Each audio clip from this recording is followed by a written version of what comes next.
Geology में जो सबसे ज़्यादा ट्रस्ट इश्यूज आते हैं वो क्या होते हैं कि जियोलॉजी बैकग्राउंड नहीं होगा आपका तो ये एक टफ पेपर होने वाला है। दूसरा, इसमें क्वेश्चंस न्यू है, इनफाइनाइट स्कोप है, पता नहीं कहाँ से ही पूछ लेगा। चलो मैं कुछ ऐसे क्वेश्चन उठाता हूँ जो सिलेबस में डायरेक्टली मेंशन नहीं है। पेपर 2 में इकोनॉमिक जियोलॉजी में आयरन तो सिलेबस में है लेकिन बैंडेड आयरन फॉर्मेशन नहीं है। 23 में पूछ लिया एंड इंडियन बीआईएफ डिपॉजिट बता दो। तो इसके लिए ये सब कंटेंट आप कैसे प्रिपेयर कर लेते? इम्पॉसिबल था। लेकिन अगर आप प्रीवियस ईयर क्वेश्चन देखो तो आईएफएस 2022 में पूछा है। इससे पहले कहीं क्लासिफिकेशन जब आप पढ़ते हो वहाँ पे दिखता है। उससे पहले डिफरेंसेस पूछे हैं, बीआईएफ और आयरन स्टोन में डिफरेंस क्या है, राइट। इस वे में आप देखो क्वेश्चन हैं और ऐसा नहीं है कि ये टॉपिक बिल्कुल न्यू है। 3 साल पहले के आसपास जब आयरन रिसोर्सेज पढ़ाए थे तो वहाँ पे बैंडेड आयरन फॉर्मेशन पढ़ाया हुआ है, आज का टॉपिक नहीं है। कॉपर में पोरफायरी कॉपर डिपॉजिट, जब ये लेक्चर पढ़ाया था मैंने तो बताया था कभी ना कभी बहुत जल्दी इससे क्वेश्चंस पूछने चाहिए यूपीएससी को जियोलॉजी में। ये भी 3 इयर्स पहले का टॉपिक है। तो आप देखो अगर हम कॉपर के क्वेश्चंस देखें तो पोरफायरी कॉपर डिपॉजिट यहाँ दिख रहा है। अगर हम इसी को सर्च करने बैठे हैं तो फर्स्ट टाइम नहीं है, बिल्कुल न्यू नहीं है। एक तो मैंने पढ़ाया इसलिए आपको पढ़ना चाहिए, लेकिन कहीं ना कहीं जैसे आप कुछ केस स्टडीज़ पढ़ी हों तो वहाँ आपको दिखेगा। प्लस जब आप मिनरलोजी ऑफ कॉपर डिपॉजिट या मोड ऑफ अक्रेंस पढ़ते हो तो ये ज़रूर पढ़ते हो। तो ऐसा नहीं है कि आपको जियोलॉजी में सब कुछ नया आ जाएगा। इसी वे में आप देखना कि इस सीरीज़ में जो यूट्यूब पे फ्री है, मेटेराइट से क्वेश्चन पूछा है, नीचे सोलर सिस्टम का क्वेश्चन जो इस बार पूछा है, ये तो फ्री लेक्चर सीरीज से आपको आते हुए क्वेश्चंस दिख रहे हैं। तो इश्यूज़ क्या है जियोलॉजी में, सबसे बड़ी बात उस पर हम बात ज़रूर करना चाहेंगे इस लेक्चर में। सिलेबस, स्ट्रेटजी, मेरिट, डीमेरिट, उन पे हम बात करेंगे। सबसे पहले बात करते हैं इसकी सिलेबस की स्ट्रेटजी क्या होनी चाहिए। सब कहते हैं वेल डिफाइंड सिलेबस है, बट उसका करें क्या? तो वेल डिफाइंड सिलेबस कैसे है, पहले सबसे पहले मैं आपको ये बताऊं। सिनॉप्सिस की वेबसाइट पे ये रीडिफाइंड जो सिलेबस है, पीवाईक्यूज हैं, सारा अवेलेबल है। उसमें टॉपिक वाइज क्वेश्चंस हैं, इन सब हेडिंग में देख लेना। तो यहाँ आप देख रहे हो टोटल 12 यूनिट्स हैं, ठीक है। यही है, स्टैटिक है, ये तो आपने सुना होगा, ठीक है। थोड़ा इसमें हम बात करते हैं अभी इजी वर्सेस डिफ़िकल्ट पार्ट। अगर मैं इसमें ये कहूँ कि पेपर 1 सेक्शन ए ये थोड़ा इजी है एंड पेपर 2 सेक्शन बी ये इजी है। पेपर 1 बी एंड पेपर 2 का ए पार्ट ये थोड़ा डिफिकल्ट हो जाता है। मोस्टली अगर आप इनकी तैयारी कर रहे हो, आप देखते होगा आपको खुद भी प्रॉब्लम्स दिखती होंगी एंड बहुत सारे लोग जियोलॉजी इनको देख के छोड़ देते हैं कि केमिस्ट्री पढ़नी पड़ेगी, मिनरलॉजी पढ़नी पड़ेगी। आप ये देखो पेपर 1 ए में जनरल जियोलॉजी, जीएस में हम काफ़ी चीज़ें पढ़ते हैं। जियोमॉर्फोलॉजी आपका पढ़ा हुआ पार्ट है। एरियल फोटोग्राफ अगर आपने स्पेस साइंस पढ़ी है थोड़ी बहुत तो समझ आएगा, ऐसा कुछ नहीं है कि नहीं समझ आएगा। एंड स्ट्रक्चरल अगेन जियोमॉर्फोलॉजी थोड़ा डिटेल में है, राइट, जैसे जॉइंट्स, फोल्ड्स, ये सब चीज़ें हम पढ़ते हैं। तो ये रिलेटिवली इजी पार्ट है, आपका सुना हुआ है, बट पैलेंटोलॉजी सुनी हुई नहीं है। इंडियन स्ट्रेटिग्राफी थोड़ी बहुत आपने पढ़ी है, जो ज्योग्राफी में हम पढ़ते हैं ना कि जियोलॉजी या स्ट्रक्चर ऑफ इंडियन सब कॉन्टिनेंट, वो बहुत डिटेल में है। देन इसके बाद यहाँ आप देखो इकोनॉमिक जियोलॉजी, बेसिकली रिसोर्सेज हैं ये सारे जो मैं बात कर रहा था। सिलेबस में कॉपर लिखा हुआ है, आयरन लिखा हुआ है, पोरफायरी या फिर बीआईएफ नहीं लिखे हैं। माइनिंग एक ईजी टॉपिक है एंड जियोकेमिस्ट्री ये सब आपने एलिमेंट्री थर्मोडायनेमिक्स वगैरह ये सब 12th में पढ़ी होती है। एंड ये तो फिर डिजास्टर मैनेजमेंट है। तो इसीलिए paper 1 A part and paper 2 B ये हमें पहले फोकस करना चाहिए सिलेबस में। ये चीज़ आप ध्यान रखना। तो किस एरिया को पहले फोकस करना चाहिए और क्यों करना चाहिए, ये बहुत ज़रूरी है जानना, अदरवाइज एक डिफ़िकल्ट पेपर होने वाला है। अब एक मिथ है कि जियोलॉजी में करंट अफेयर्स नहीं होते हैं। पहले मैं भी ऐसे ही सोचता था, लेकिन ऐसा नहीं है। जियोलॉजी में अगर आप एक्चुअल में देखो तो ये वाला पार्ट स्पेशली ये करंट से रिलेटेड है। पूरा इन्वायरमेंटल जियोलॉजी, डिजास्टर मैनेजमेंट है, ये सारा सब A to Z सारे टॉपिक्स करंट अफेयर्स हैं। देन अगर आप माइनिंग जियोलॉजी में देखो तो क्वेश्चंस एक्चुअली आपको आते हुए दिखेंगे जो चीज़ न्यूज़ में रही हो, बट क्वेश्चन इससे स्टैटिक होते हैं। लेकिन यहाँ अगर मैं ये देखूँ स्पेशली यहाँ से, जैसे इस साल क्रिटिकल मिनरल पूछा, राइट, तो ये कहाँ से आया? नेशनल मिनरल पॉलिसी में उसकी बात की थी, 15 क्रिटिकल मिनरल पूछ लिए। तो ये आपकी एक करंट अफेयर्स की यूनिट हो जाती है। देन इसके बाद जो ये वाला पार्ट है यहाँ पर कि जियोलॉजिकल इन्वेस्टिगेशन ऑफ डैम हो गया, यहाँ लैंडस्लाइड कॉजेज़, ये सारी चीज़ें करंट अफेयर से आती हैं। फिर कई बार फॉसिल्स न्यूज़ में रहते हैं लेकिन उनसे क्वेश्चंस आपको दिखेंगे नहीं। एंड यहाँ पेपर 1 में भी आपने जैसे देखा रिसेंटली एक कॉन्टिनेंटल प्लेट डिस्कवर हो गई, 8th कॉन्टिनेंट की बात कर रहे हैं, या फिर कोई न्यू सोलर सिस्टम का या यूनिवर्स का ऑब्जेक्ट न्यूज़ में आता है, उनसे इन जनरल क्वेश्चंस बनते नहीं हैं। तो करंट अफेयर्स होते हैं इससे कवर। और अगर मैं इसमें बात करूं कि जो स्टैटिक सिलेबस है specially GS pre and mains से जो मैच करता है, GS1 ज्योग्राफी जब हम पढ़ते हैं तो वहाँ पे इंडियन ज्योग्राफी में फिजिकल पूरा जियोलॉजी में आता है, थोड़ा बहुत छोड़ दो मैपिंग वाला part. Indian geography physical and world, physical में आप क्लाइमेटोलॉजी छोड़ दो, ओशनोग्राफी छोड़ दो, उसके अलावा आपको ज्योग्राफी से मैच होता है वो सिलेबस दिखेगा।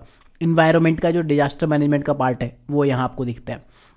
GS3 में स्पेस साइंस आपको इससे रिलेटेड दिखेगी। फिर डिजास्टर मैनेजमेंट जो GS3 का है वो तो है ही, अभी इन्वायरमेंट DM कुछ भी कह लो। देन प्रीलिम्स में आप देख रहे हो रिसेंटली जो क्वेश्चन पूछ रहा है, टंगस्टन के और का नाम पूछ लिया, वो सब यहाँ लिखे हुए हैं सिलेबस में, पढ़ते हैं हम जियोलॉजी में, इल्मेनाइट वगैरह, ये और कहाँ पढ़ोगे जियोलॉजी में, नहीं पढ़ोगे तो एक दो क्वेश्चन का एज आपको मिलने लगा है। इसी साल 2 क्वेश्चन हैं और में, राइट। तो प्रीलिम्स में जो बहुत डिफिकल्ट हो जाता है जियोलॉजी वालों के लिए ईजी होता है। एंड क्योंकि ये छोटा सिलेबस है तो ये 2 से 3 महीने में कवर हो जाता है। एंड एक्चुअल में आपने लोगों को देखा होगा कि IAS का मेंस होने के बाद लोग पहली बार ये सिलेबस उठाते हैं जियोलॉजी का, उसके बाद पढ़ते हैं। बट इशू बस IAS में ये हो जाता है, लोग KM बांगर इस बुक को ही बस रेफ़र कर लेते हैं कि हो गया हमारा जियोलॉजी, तो ऐसा नहीं है, बस वो एक NCERT के लायक, उससे ज़्यादा उसकी वैल्यू। जैसे मैं आपको ये सिनॉप्सिस के जो नोट्स हैं, बुक्स हैं, उससे एक बार आपको कंपेयर करके दिखाया हूँ। For example age of earth है, ये टॉपिक आप देखना वहाँ पे KM बांगर में क्या दिया हुआ है और यहाँ पे मैंने क्या कंटेंट दिया है। जैसे इनडायरेक्ट मेथड है तो उसमें वार्विक मेथड है, उसकी लिमिटेशन क्या है, उससे क्या एज निकली। देन सेडिमेंट्री रॉक मेथड, तो इसमें बुक में सिर्फ मेथड लिख दिए, इतना लिख दिया है, बट उसकी लिमिटेशन एंड क्या उससे आप एज निकाल रहे हो, क्या प्लस है क्या माइनस, ये सब चीज़ें बुक में नहीं दी हैं, या ये इमेजेस, ये सब चीज़ें बुक्स में आपको नहीं मिलेंगी। देन जो रेडियो एक्टिविटी मेथड है बहुत शॉर्ट में 1 पेज में ख़त्म कर दिया उसमें, उससे थोड़ी काम चल रहा है, राइट। तो क्या लिमिटेशन है, अगेन यहाँ पर जहाँ ये थोरियम लेड मिलेगा वहीं पे आप निकाल पाओगे, इस तरह की चीज़ें, ये मेन डिफरेंस है। ये KM बांगर में तो सब नहीं मिलता है, इनडायरेक्ट और डायरेक्ट मेथड में डिफरेंसेस क्या है, राइट। तो ये बेसिकली एक मेन चैलेंज रहा है जियोलॉजी में कंटेंट का, जो सिनॉप्सिस पे एटलीस्ट मैंने सिलेबस प्लस PYQ दोनों को टारगेट करने की कोशिश की है। हाँ, मैं आपको एक चीज़ बता दूं कि मैं हूँ कौन, क्यों भाई जियोलॉजी में मेरी बात आप क्यों सुनोगे। DAE का आपने नाम सुना है, आपने मेरे बारे में पढ़ लिया होगा वेबसाइट पर, नहीं तो पढ़ लो जाके। डिपार्टमेंट ऑफ एटॉमिक एनर्जी, यहाँ काम करते हुए AMD या UCIL कई बार इनसे काम पड़ता है। तो खुद के डिपार्टमेंट के वर्क रोल के चलते कई बार आपको ऐसे लोगों से मिलना पड़ जाता है जिन्होंने कई बार GSI के पेपर सेट किए या दूसरे एकेडमिक एग्जाम्स के पेपर सेट किए। तो काफ़ी क्लोज नाता रहा है जियोलॉजी से। फिर जियोलॉजी पढ़ाने का एक्सपीरियंस एंड पिछले कई सालों से, ये आप देख ही रहे हो, PYQ बनाना एंड सारी चीज़ें, तो आप मेरी बात मान सकते हो, बाकी वेरीफाई कर लो कहीं पे आपको देखना है तो, ठीक है। अब हम बात करते हैं टेक्निकल एस्पेक्ट्स की।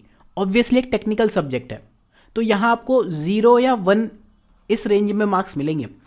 ऐसा नहीं कि आपको 10 में से 6 नंबर मिल गए या 5 मिल गए, ऐसा सेफ मार्किंग नहीं होगी इसमें।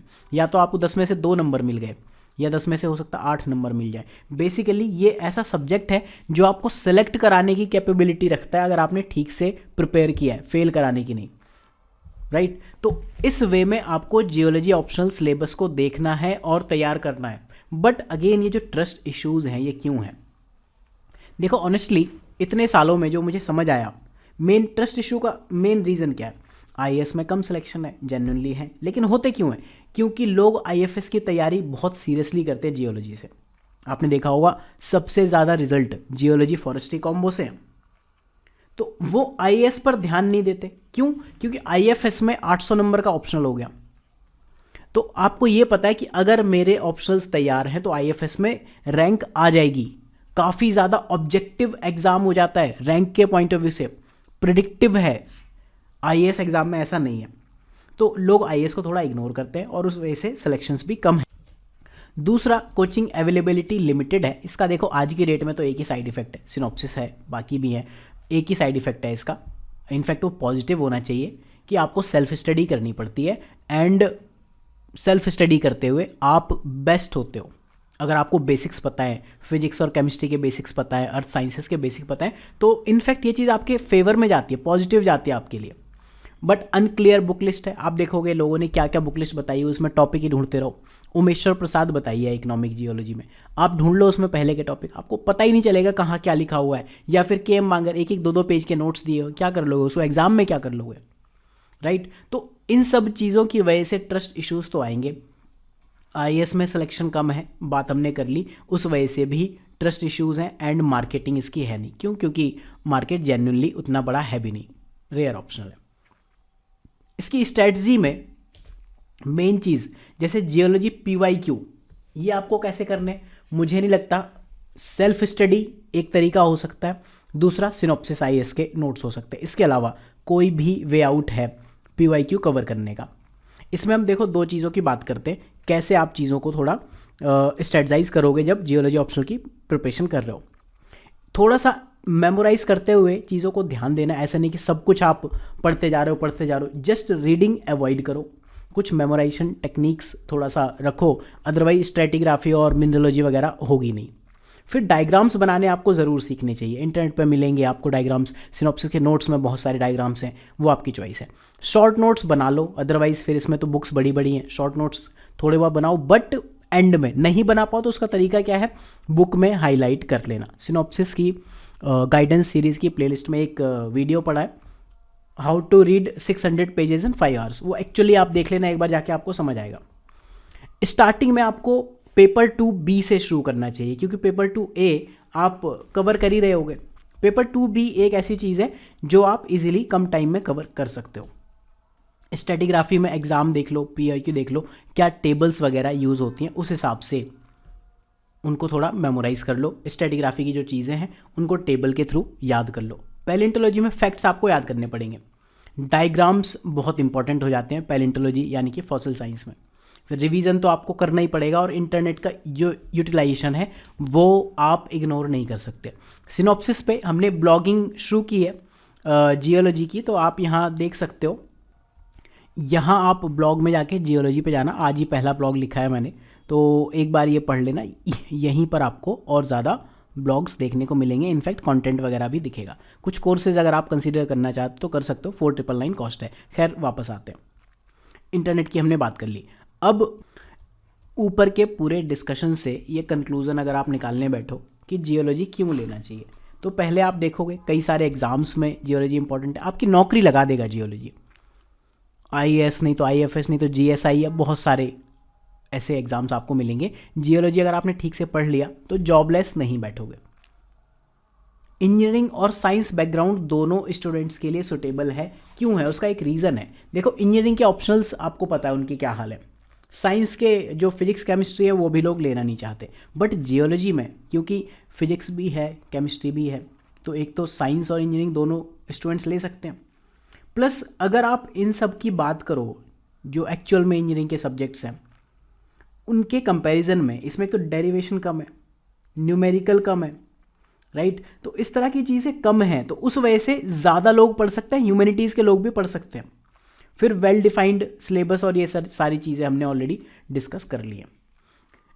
तो नेक्स्ट लेक्चर में हम कुछ चीज़ें ज़रूर देखना चाहेंगे, जैसे ये PYQ हैं, तो टॉपिक बाय टॉपिक हम एक बार इसको कंसीडर करेंगे, राइट। जैसे अप्रोच देखेंगे topic by topic, for example differentiate between terrestrial and outer planet, इन सब के आंसर्स थोड़े थोड़े हम डिस्कस करेंगे। एंड जैसे ये बुक है सिनॉप्सिस की, तो अगेन यहाँ सोलर सिस्टम में दिया होगा, प्लेनेट में जब भी हम पढ़ रहे सीधे सीधे लिखा हुआ है, राइट। तो इससे बेटर आपको चीज़ें देखने को मिलेगी नहीं जियोलॉजी में, ठीक है।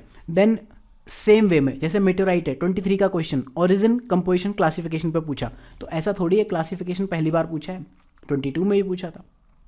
ओरिजिन ऑफ मेटेओराइट यहाँ कहीं पूछा होगा पहले, कंपोजिशन ये क्वेश्चन यहाँ पूछा है, ओरिजिन नीचे कहीं यहाँ पूछा, ओरिजिनेटिंग फ्रॉम द मून। तो और मेटेओराइट जब हम पढ़ते हैं तो ओरिजिन तो डेफिनेटली पढ़ते ही है ना, कि मेटेओराइट की जर्नी क्या है, कैसे आ रहे हैं, राइट। ये इंपॉर्टेंट है, होता क्या है मेटेओराइट, यही ओरिजिन है, कैसे आए, कैसे बने, कब उसे हम मीटियोर कह रहे हैं, कब हम मीटेओराइट कह रहे हैं, कब मीटेओराइड कह रहे हैं, तो वो सब चीज़ें यही ओरिजिन है, राइट।